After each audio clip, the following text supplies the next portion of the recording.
आज के वीडियो में हम बात करने जा रहे हैं दुनिया के सबसे बड़े निजी पुस्तकालय के बारे में। यह पुस्तकालय डॉक्टर बी.आर. आम्बेडकर जी का था। डॉक्टर बी.आर. आम्बेडकर एक प्रतिभाशाली जुझारू लेखक थे। वे एक भारतीय न्यायविद, अर्थशास्त्री, समाज सुधारक और राजनैतिक नेता थे जिन्होंने भारतीय संविधान के निर्माण में अपना महत्वपूर्ण योगदान दिया था। डॉक्टर बी.आर. आम्बेडकर जी को पढ़ने की बहुत रुचि थी, वही लेखन में भी उन्हें रुचि रहती थी। इसी वजह से उन्हें अंग्रेज चलती फिरती यूनिवर्सिटी कहा करते थे। तो चलिए देखते हैं कि उस समय का डॉक्टर बी.आर. आम्बेडकर जी द्वारा दुनिया का सबसे बड़ा निजी ग्रंथालय कहाँ पर बनवाया था, उस पुस्तकालय में कितनी किताबें थी और डॉक्टर बी.आर. आम्बेडकर जी ने विदेश से मंगाई किताबों का स्कीमर किसने डुबाया था। तो चलिए इसे विस्तार से देखते हैं। कहाँ पर स्थित है यह निजी पुस्तकालय। डॉक्टर बी.आर. आम्बेडकर जी ने महाराष्ट्र के मुंबई में घर बनवाया था, जो कि रहने के लिए नहीं बल्कि पुस्तकों के लिए बनवाया था। मुंबई में बनवाए गए इस समृद्ध ग्रंथालय का प्राचीन बौद्ध साम्राज्य के संदर्भ में राजगृह नाम रखा गया था। इस इमारत का निर्माण 1931 में शुरू किया गया था, जो 1933 में बनकर तैयार हुआ था। इस 3 मंजिला इमारत को आज डॉक्टर बी.आर. आम्बेडकर जी की एक ऐतिहासिक विरासत के रूप में जाना जाता है। डॉक्टर बी.आर. आम्बेडकर जी की निजी पुस्तकालय में कितने किताबें थी। दुनिया के श्रेष्ठ स्कॉलर मिस्टर जॉन मुंथन ने अपनी किताब इनसाइड एशिया में लिखा है कि डॉक्टर बी.आर. आम्बेडकर जी का निजी पुस्तकालय व्यक्तिगत पुस्तकालयों में संसार में सबसे बड़ा था। उन्होंने यह भी लिखा है कि लोग रहने के लिए मकान बनाते हैं, लेकिन डॉक्टर बी.आर. आम्बेडकर जी ने पुस्तकों के लिए अपना राजगृह बनवाया था। जॉन मुंथन के मुताबिक इस पुस्तकालय में लगभग 8000 किताबें थी। वह संख्या उत्तरोत्तर बढ़ती गई, घटने का तो प्रश्न ही नहीं था। डॉक्टर बी.आर. आम्बेडकर जी का महापरिनिर्वाण 6 दिसंबर 1956 को हुआ था। तब डॉक्टर बी.आर. आम्बेडकर जी के निजी पुस्तकालय में 50,000 से ज्यादा किताबें थी।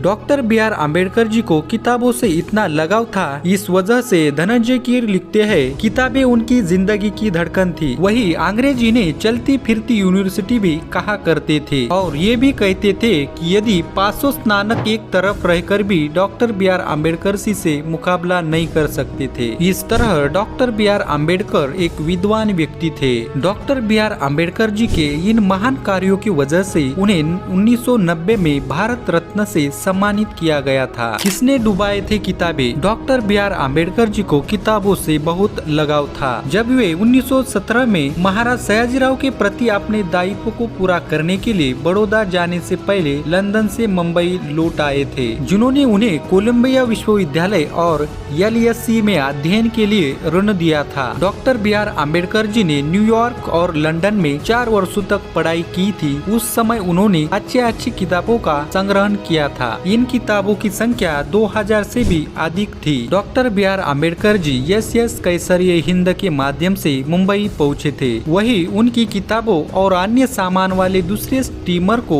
एक जर्मन पनडुब्बी ने टॉर्पीडो से उड़ा दिया और इसको डुबा दिया था। इस समय प्रथम महायुद्ध जारी था। डॉक्टर बी.आर. आम्बेडकर जी को यह किताबें खो जाने के बाद बहुत दुख हुआ था। इससे हमें डॉक्टर बी.आर. आम्बेडकर जी का किताबों के प्रति प्रेम दिखाई देता है। डॉक्टर बी.आर. आम्बेडकर जी ने अपने जीवन काल के दौरान बहुत सारी किताबों को लिखा था, लेकिन यह एक विडंबना है कि डॉक्टर बी.आर. आम्बेडकर जी का लगभग 70% लेखन ही केवल मरणोपरांत प्रकाशित हुआ है, जो कई हजार पुस्तकों का है। इस तरह डॉक्टर बी.आर. आम्बेडकर जी एक महान व्यक्तित्व थे। राजगृह डॉक्टर बी.आर. आम्बेडकर जी का दुनिया का सबसे बड़ा निजी पुस्तकालय था।